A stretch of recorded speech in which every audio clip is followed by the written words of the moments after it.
Hello, everyone. Welcome back to Danger on Delmarva.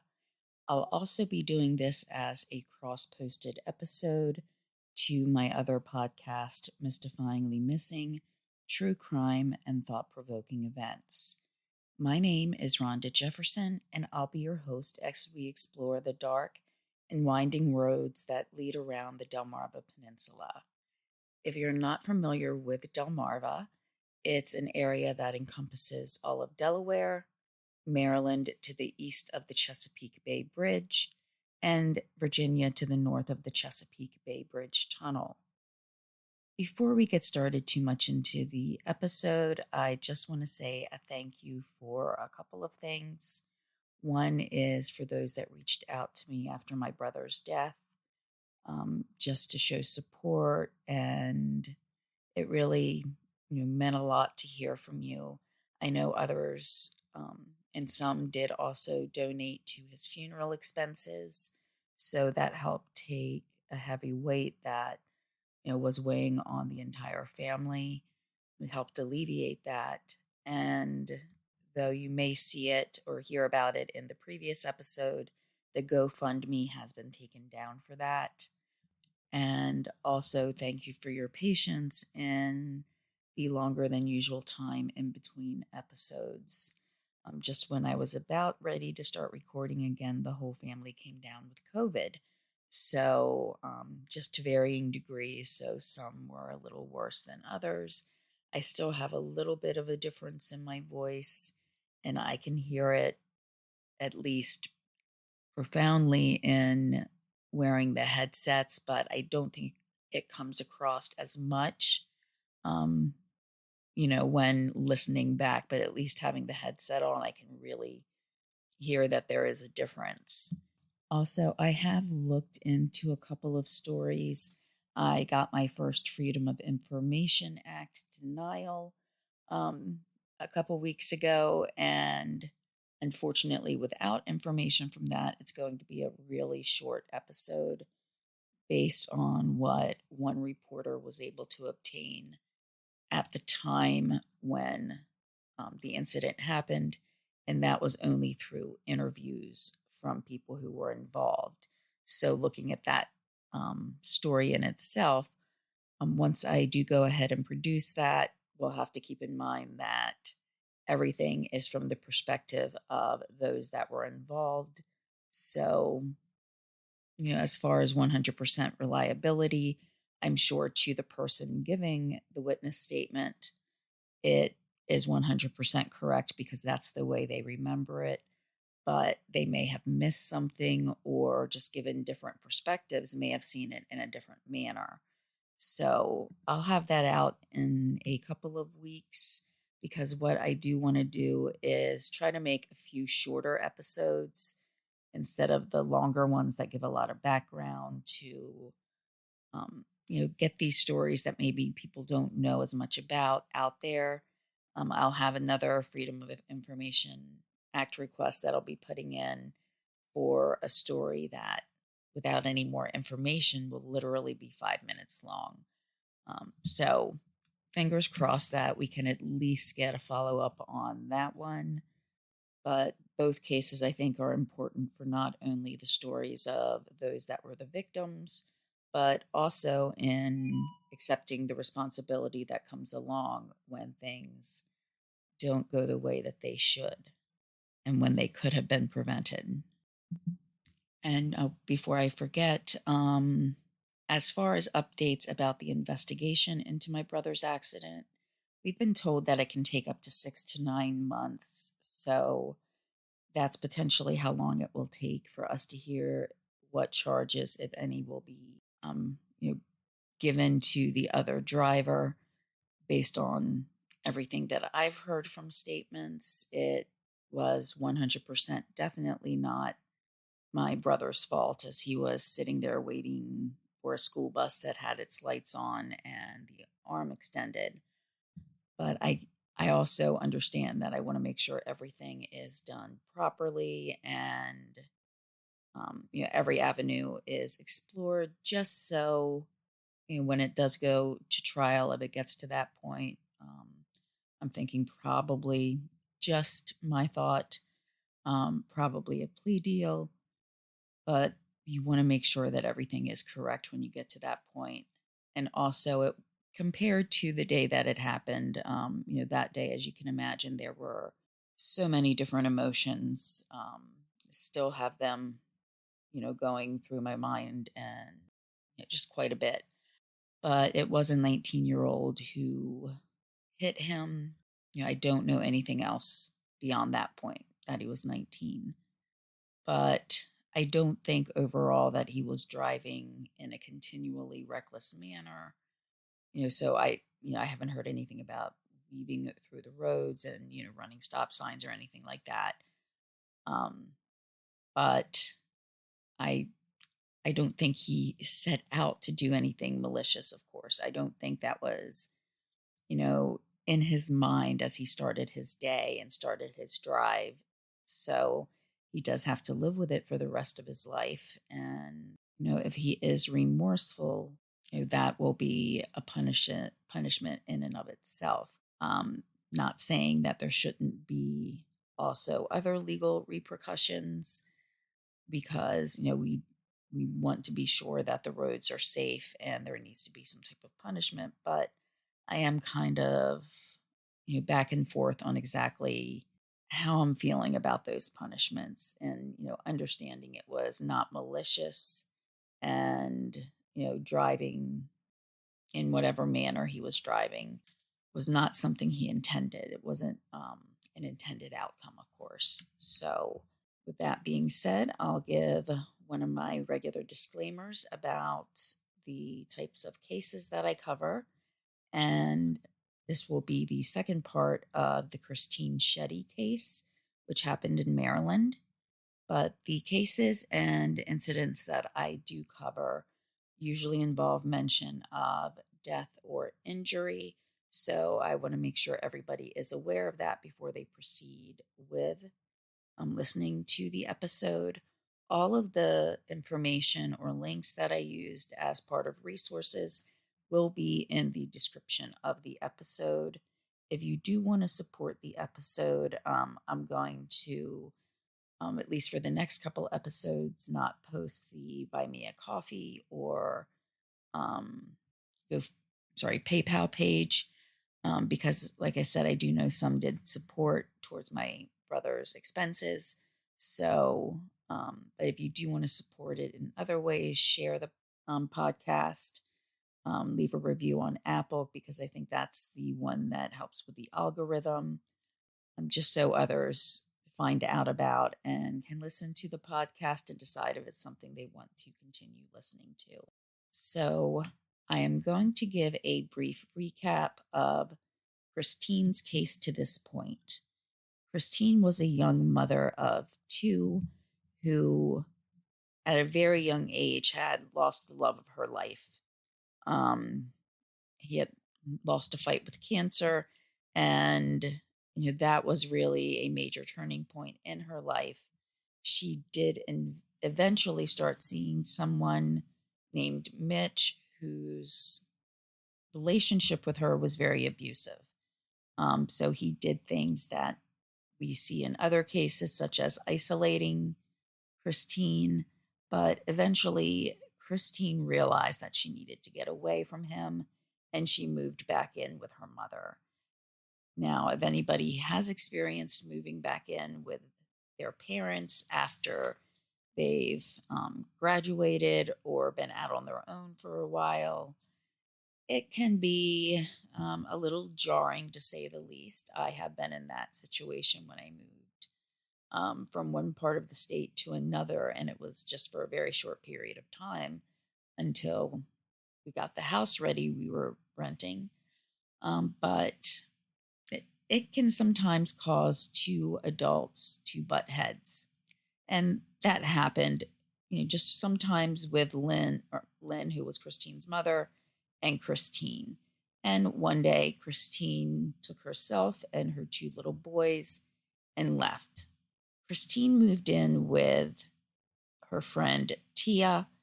And once we know more about what happened to Christine, that will seem like a very false statement, to say the least.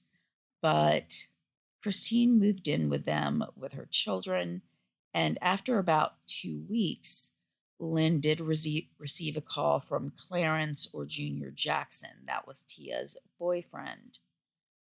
And also Justin, who I've seen reported as both Clarence's cousin and as Tia's cousin, but he was living there as well. But Lynn was told that her daughter was missing. And this is approximately where I left off, so I am going to emphasize some information from here. The trio did report the disappearance very quickly. They did let the police know, so there was a good timeline as to when she may have gone missing. But the biggest question here was, what about the children? The children were left, and though not explicitly stated in anything that I read, it did sound like they went back to live with Lynn. Tia, in her reaction to the police, she did seem to be acting like any other concerned friend. And her statement was that she had been gone from the home for a while, and when she came back, the kids were there, but Christine wasn't. And even Tia was vocal in saying that she did not believe that Christine would leave without the children. The trio then did go out and look for Christine, but they couldn't find her, and so that's when they turned to the police. They lived on a farmhouse, or in a farmhouse, and the grounds were, they were still pretty clean or clear of anything that looked like there had been a fight. So there was nothing really standing out to the police to say that there had been a fight there. But Tia did give them a letter, which could be described as a goodbye letter. But then the question would be, goodbye to who? Did she move back in with her mother? But if she did, why didn't she take her kids? The same thing if she moved in with someone else. She was described as not leaving the kids alone, so why would she leave them there? These were the main questions initially. Other factors that kind of fed into what the police would believe was the fact that there was no means for Christine to leave on her own. She didn't have a car, and public transit was not really a big thing. I mean, yes, there was some public, transit as far as buses go, but it wouldn't be something that Christine could just say on a whim that she wanted to go somewhere and then just go, and a bus would be by in, a few minutes or even just a half an hour from where they were. That just wouldn't be the case. What Tia, Clarence, and Justin were able to provide also was the name of Christine's former boyfriend, and that was Mitch. Now, Mitch admitted that their relationship was not the best. He knew that anybody who looked at their relationship, that he would probably be the first one that people would think of. However, he did hope that they were working towards a reconciliation. More importantly, though, he had an airtight alibi as to the time frame as to when Christine would have gone missing. And because Tia, Clarence, and Justin had a good time frame for when that would have been, Mitch was easily able to show proof that he had been at work. So there was absolutely no question that he had an alibi. The police, though, got this feeling that he was holding something back. And so eventually he did admit to them that he had found Christine's journal, but he was kind of afraid of what the police may think of it. What they found in there were the phone numbers to 3 different adoption agencies. This made the police look at the situation in a completely different manner. And depending on everybody's different perspective, there could be different feelings about what Christine was potentially thinking about doing. Now, Tia said that Christine was a loving and doting mother, and most people could not see her, thinking of giving up the children for adoption. This made the police look at it as this was a woman who was trying to get rid of her kids and wanted to start over in another place completely anew. Now, to kind of interject my thoughts on this, I have known people who have both adopted children and who have given up children for adoption. And I believe in every case where someone gave up the children, they were doing so for the love and well-being of those children. They thought about potentially, what circumstances they would be living in. Like in one case, she had lost the support of her partner. So, she felt that it was more important that the child have a steady life, one that could provide, the basics that would be needed, as well as, the support that the child would need as someone who was single, who didn't have a steady full-time job. She thought that it was better for the baby to live with a family that were a little bit older. They had established careers. The mother could take time off at the beginning, for a maternity leave. And after reviewing all of that, she felt that was the best situation for her child. It wasn't easy. I know she still thinks about her. I've also heard people be very vitriolic about the prospect of adoption, that if someone gives up a baby for adoption, that they're a horrible person, which is something that I can't quite wrap my mind around, because it really is, in my opinion, a gift of love, as long as it's given in, the right circumstances, that they're not being given up just because they know they're about to lose parental rights or that they don't want the child. When a child is given up because the parent wants a better life for them, it really is done out of love. And I don't see how some people can look at that in a manner that is negative in any way, because not only is it providing a better life for the child, it's giving to other parents the opportunity to love and nurture that child. But being skeptic and looking at it from the police's viewpoint, I can understand why they would look at it as she was trying to find someone to take the children. I don't agree with it, but I can see it. And that's probably more in line to cases that they work with.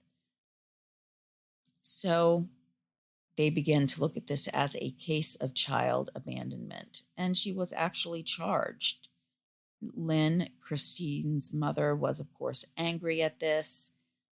She was yelling at people who worked at the front desk of the police station, who probably had nothing to do with the investigation at all, or even knew of some of the intricacies of it. But, they were going through the evidence that they had at that point, and because of those 3 phone numbers in that journal, they started to look at it as, as an abandonment, and not that something nefarious was going on at the time. Now, as far as the journal goes, any thoughts or ideas that maybe Christine had not written those numbers in there, was disproven. It was in Christine's own handwriting, but she also could have just been trying to get all the information that she could possibly need if she was actually considering giving up the kids for adoption. Because we have to look at the situation and realize Mitch was not the most steady person. He wasn't reliable in some ways, and in ways that he even admitted, their relationship was not good. It was turbulent, and no child should be living in a situation like that. So we can see why Christine might have been looking at all options to make sure that her children were safe. But without any type of crime scene, without signs of any violence or things being disheveled at the home, the police continued to look down the path that she had started to a new life somewhere. Looking at it through this point, even if, let's just say, I'm taking everything that the police say in stride, and even if, say, I agree with them, how did she leave? She didn't have a car. And, people can still travel by bus or by train, but it doesn't really leave a lot of options. And I'm just questioning here, who would have given her a ride? Was it Tia maybe? Was Tia maybe the one who took her somewhere to go to the bus station? And now they're trying to cover to even make it more believable. Did maybe she not tell the men who lived at the home? I mean, those would be some kind of thoughts without knowing the outcome of what might have happened. It's not mentioned in anything that I could find that the police maybe talked to Tia specifically about that, but that doesn't necessarily mean that didn't happen, just that it wasn't reported publicly. But Lynn did continue to dig, and she would make phone calls and talk to people.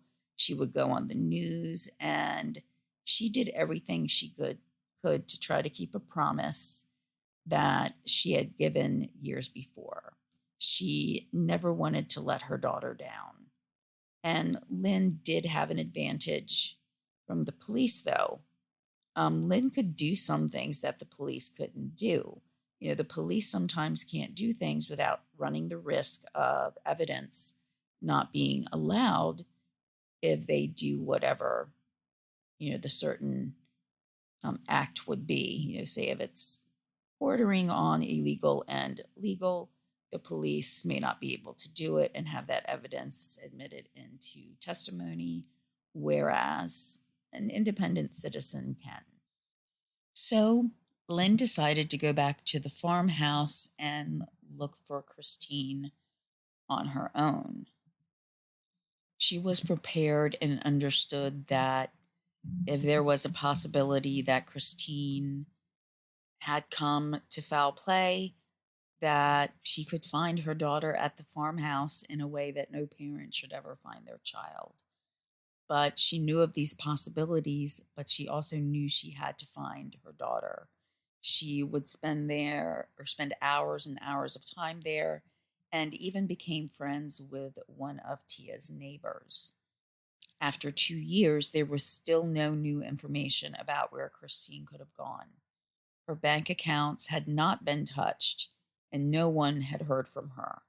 So even if she did want to go and start a new life, could she have done this and left without taking any of her money, as well as having no contact with her mother or children for 2 years? One day, Lynn found an article from what we call the other side of the bridge, meaning on the western side of Maryland. It was in a town called Westminster, and the remains of a young woman had been found there. The remains were skeletonized, so there could not be a visual confirmation as to whether or not this could be Christine. But they were still in the same state, and though still 160 miles away, Lynn thought that this could mean the remains were Christine, that either she had been killed on the eastern shore and driven over the bridge, or she was alive when entering western Maryland, but was killed somewhere over there. If she was actually killed on Delmarva, that would have meant that whoever did it would have had to be a very cold person and hard person to drive with human remains for at least 3 hours, not knowing if they would be stopped by police or if something would happen to the car and they'd have to pull over. Western Maryland in some areas can be very populated and, more than the eastern shore of Maryland may be. But there are still some areas that are pretty open. After wondering about every different scenario that could have befallen her daughter, police did contact Lynn, but they advised her that they were able to determine that the remains were not those of her daughter, but another that had gone missing 10 years prior to Christine. So that does show as well, though, that remains can be hidden for, a number of years without anybody finding them. When Lynn had lost hope that Christine would ever be found, and the fact that the remains that were found in Westminster were not hers probably didn't help things. According to Lynn, the relationship with the police got worse. She stated that one police officer even told her that Christine was a sponge because she had not worked yet but still had 2 children. Lynn could also face this backlash from other members of the community, with people writing or commenting about the case in very negative terms towards Christine. Lynn and the police were both facing similar hurdles, though, and that was that they were not able to find any more leads. Lynn had reached out to anybody that she could think of that knew Christine, yet there was still no information coming forth. And sometimes non-police personnel have better luck with that because people who are talking to the police, they get nervous or they don't want to reveal too much because even if they know something, they might be involved in other illegal activities and they don't want to take the chance of those activities coming to light. But still, Lynn wasn't getting anywhere either with leads on Christine. What made things harder was that Tia, Christine's purported best friend, had stopped speaking with Lynn. Now, on a personal note, my sister died 10 years ago, one of my sisters, and one of her best friends still calls and speaks with my father.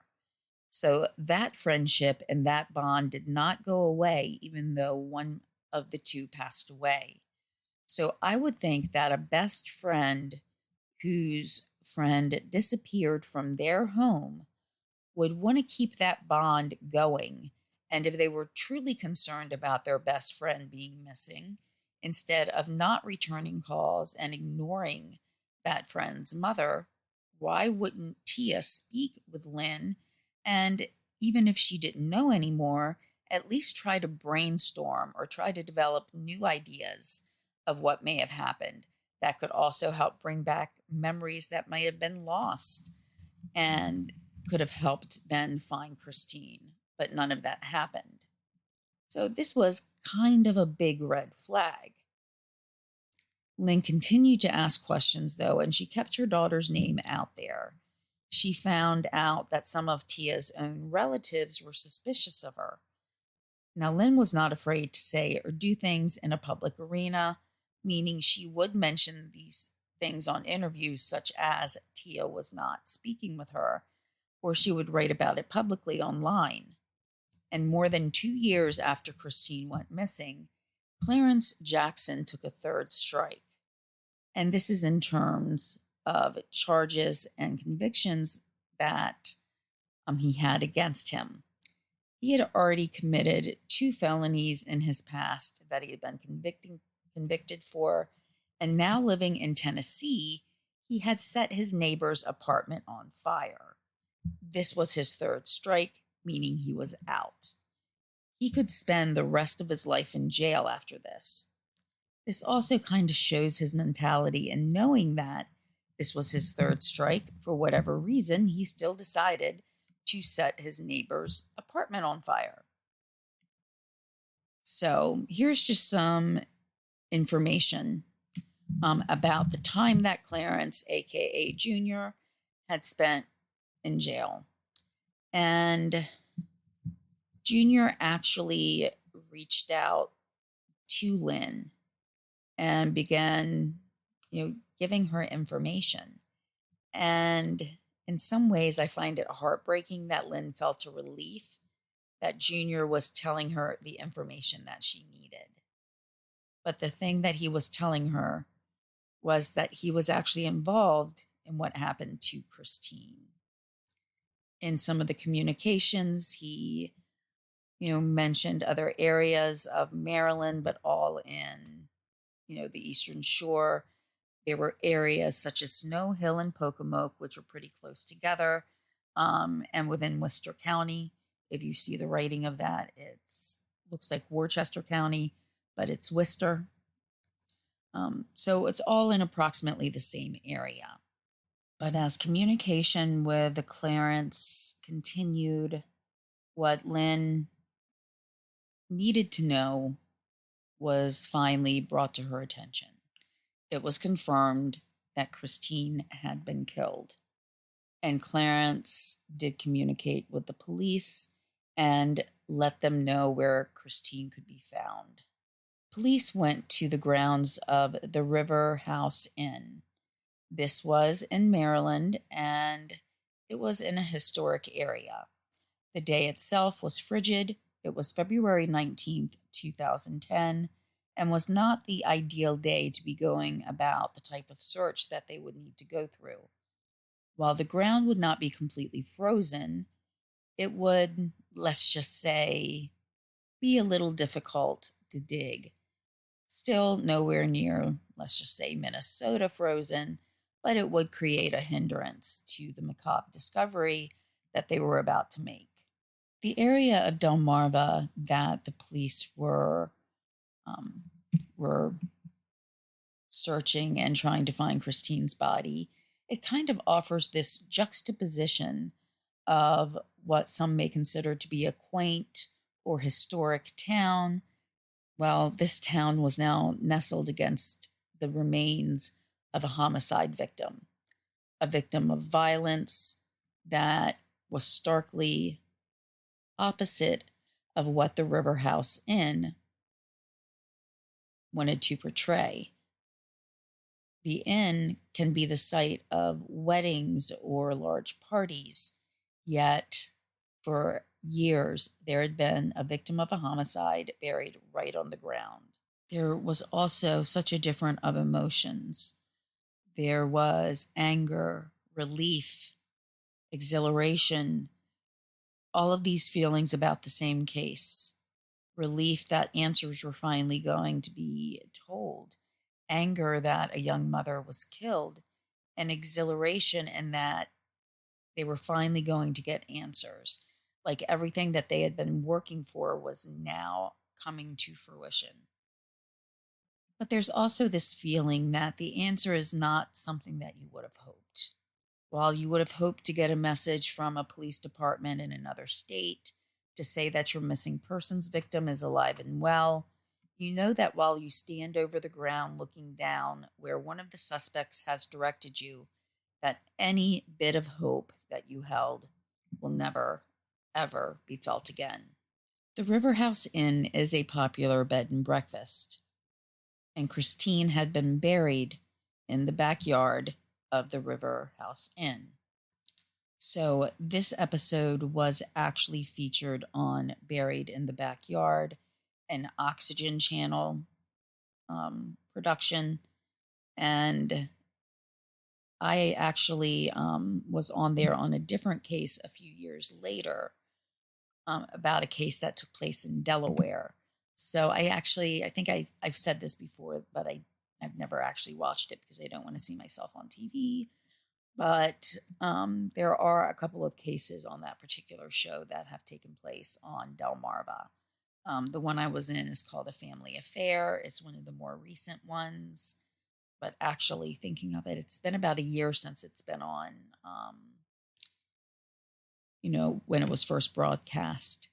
And I do have a number of brothers and sisters, and a sister in Ohio didn't know that I'd been on there. And another sister said she got a text message one morning asking, why was I on TV? Was I part of the case? What happened? Was I okay? That type of thing.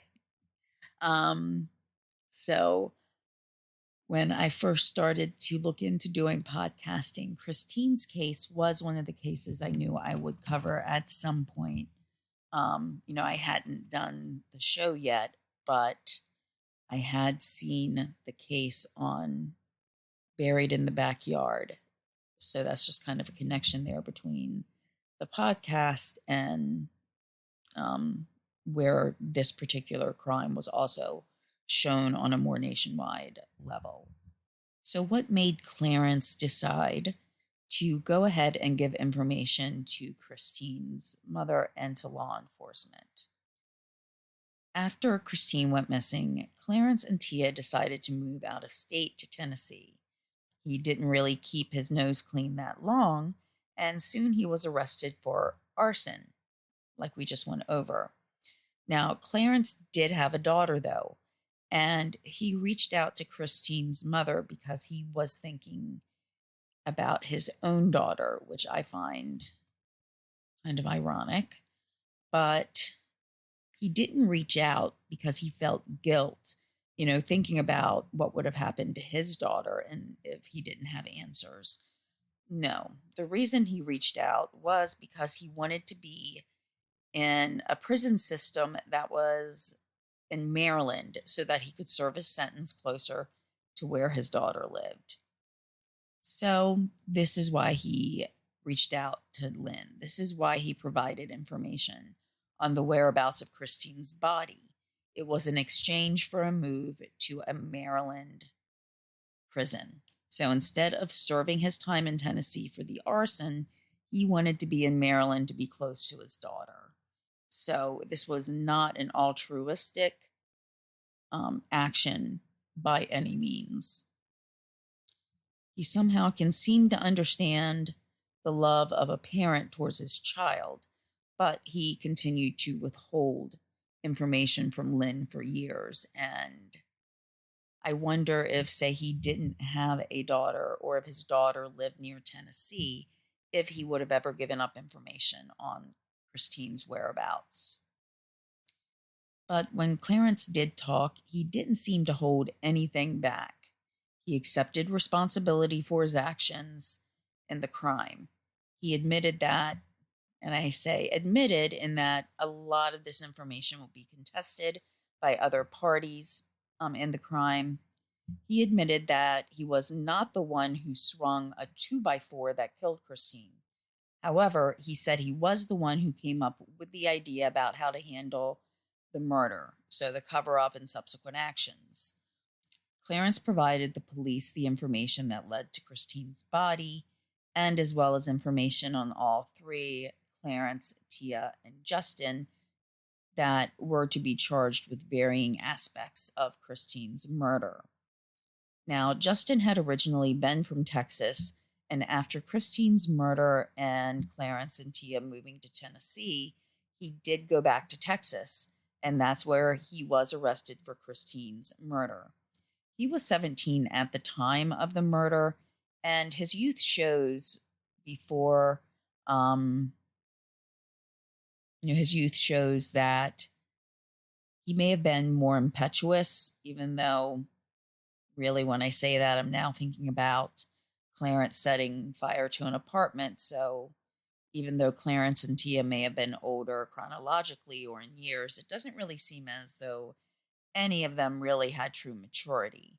But being 17 and being young, he did look towards Tia kind of like as an older sister or maybe even a mother figure. He did say that he tried to tell his cousin about the murder at least 2 times after it had been committed, but he wasn't able to.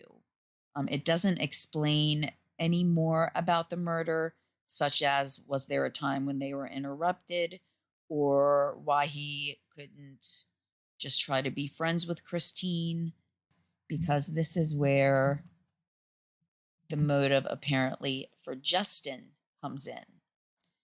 Supposedly, he had a crush on Christine, and there's going to be a lot of this person said and that person said. So according to Clarence, Justin saw that his crush was not being returned, and Clarence and Christine were also having a little affair of their own. So Justin got very mad one day and killed Christine. Again, this is kind of what Clarence says. Justin will make it sound like, he didn't have as much to do with the murder itself. So we've heard a little bit from the two men. So it was time to talk to Tia, and they had to invoke immunity. Probably all heard that phrase before, and that really lessened Tia's responsibility in the whole case. Now, from either one of their testimonies, and especially going to Justin's, where he was reported to have said that he tried to tell Tia a couple of times, it is pretty much stating that Tia was not involved at all in the murder itself. When she said that she was gone from the house that day and returned to find Christine alone or gone and the children there, that was the truth. That Tia did not have any, actual physical involvement in the murder itself. However, after the murder, she did continue with some of the covering up of the murder to a pretty great degree, in my opinion. It wasn't immediately after the murder as well, so it's not like she was caught up in the murder and was feeling scared about what they might do, having all of these feelings and emotions come over you at the time. This happened after the murder, and she would have had time to think about what was happening and still took these actions. So this is one of the versions as to what happened then. Tia made her way back home that day that Christine went missing, and she had seen that a bonfire had been lit, but nobody was at the fire to attend to it. A little while later, she saw Clarence and Justin exiting the woods, and she had also found Christine's two children were at the home. Now, Tia called to have someone pick up Christine's children, and again, this is where I'm unsure as to whether she called. This is the reason she called Lynn, or if she called one of their mutual friends to come pick them up. It doesn't really say in the accounts that I read. So then they did stay at the River House Inn for the night. This is central because at least one of the defendants worked at the River House Inn. There were some discrepancies with this line of evidence as to what exactly occurred next. In some articles and testimony, it was stated that Christine had been hit by a 2x4, but in Tia's retelling of the events that she says were told to her and what evidence was found showed that Christine had actually been hit by a shovel. More information arose that Christine also had a physical relationship, possibly with 17-year-old Justin.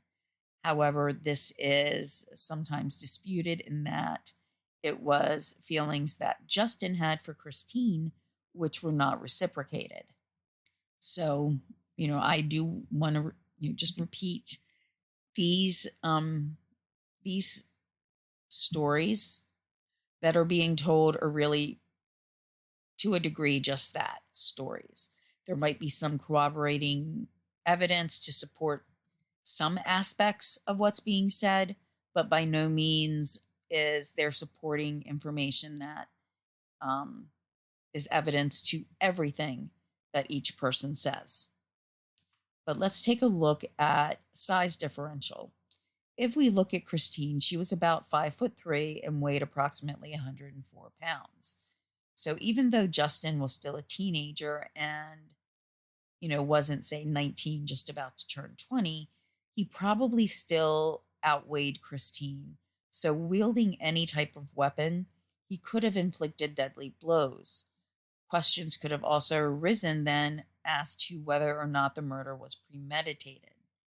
Premeditation doesn't have to take months or weeks, days, hours, or even minutes.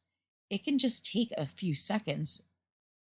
It can be argued that possibly his first hit was done in a fit of passion or rage, but she was hit again. So with each hit that he may have given to her, he had time to think about what he was doing. He knew that by that point, hitting her again could kill her, and he could stop what he was doing and try to get help. So the fact that there was more than one hit would show that there was premeditation, not in the way that some people think, but yes, he did have time to think about what he was going to do with each subsequent hit, and he never provided help once he realized that she could quite possibly die. Morally, doing the right thing would have been getting help. But his line of defense, Justin's, was that it was an accident. 4 hits to the head, he said, was an accident. And that's what he told Tia. Something else that the defense argued was that Justin was still, in fact, only 17, while Tia and Clarence were the adults in the situation. Clarence actually had keys to the shed at the River House Inn, as he had worked there. And he's the one who made the decision to take Christine's body there. Justin's defense argued that the teenager would not be able to order adults around. And he also said that Tia's testimony was a lie, as Tia was more interested in protecting her boyfriend, Clarence, than her cousin, Justin. So apparently Tia was giving evidence against Justin, implicating him as the person who actually hit Christine. And something that you might think you only see in the movies is when Sheddy's remains were found, there was actually a piece of wood there that had the name Junior carved into it. If we go back earlier, we can remember that Clarence's nickname was Junior. There was also a crown carved on top of the name.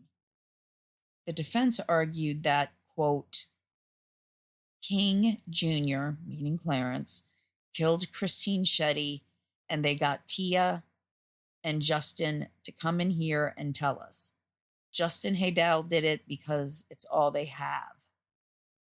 So Justin's defense was saying, hey, there's evidence here to support that Clarence King was the one who actually did the crime, but they're trying to pin it on a teenager.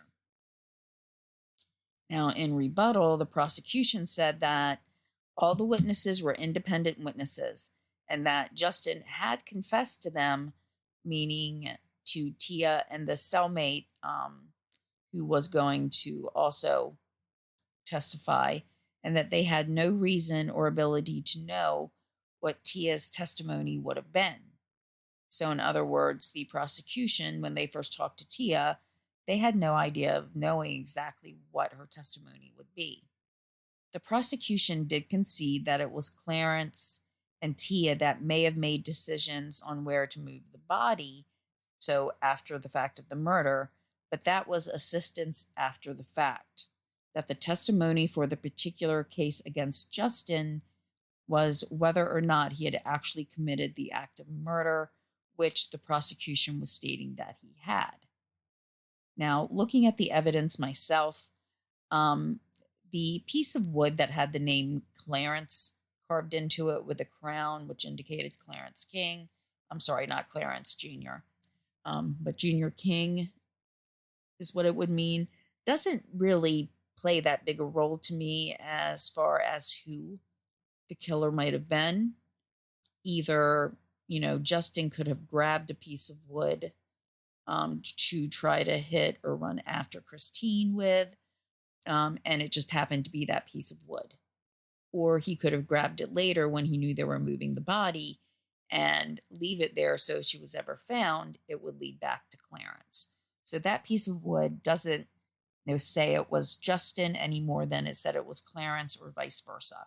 So, they both had access to that. It's not like they didn't live in different houses or that they, had access to different things. But the jury deliberated for only 3 hours and they found Justin guilty. An anonymous juror said that they found him guilty because he was the one that inflicted the blows. So the jury did wholeheartedly believe that Justin was the one who committed the crime, not that they were looking at it as he was just part of the crime. There was no confusion there about that. The jurors specifically knew and believed that Justin was the one who killed Christine.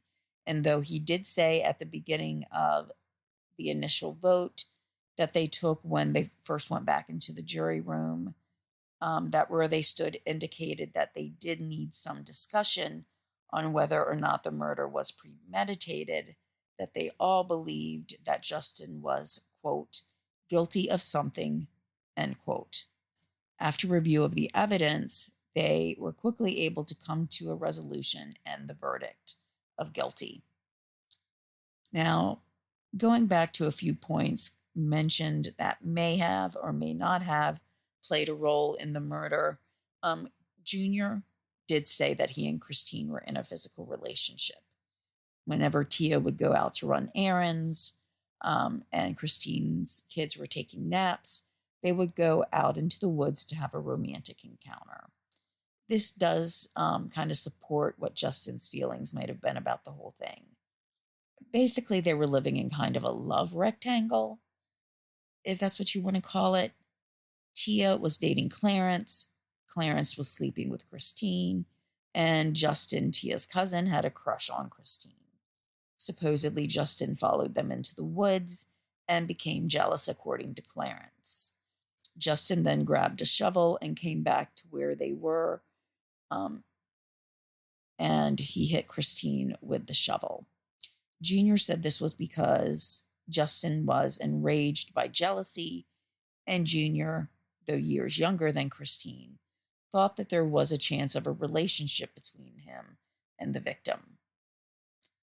You know, I will say this does make some sense.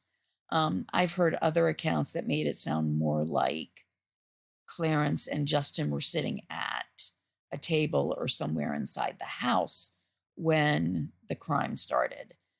So it's really hard to say 100% what to believe. But this other version of a story, or of how it might have gone down, or whatever story you might believe, no matter how you look at it, Justin has been consistent in terms of who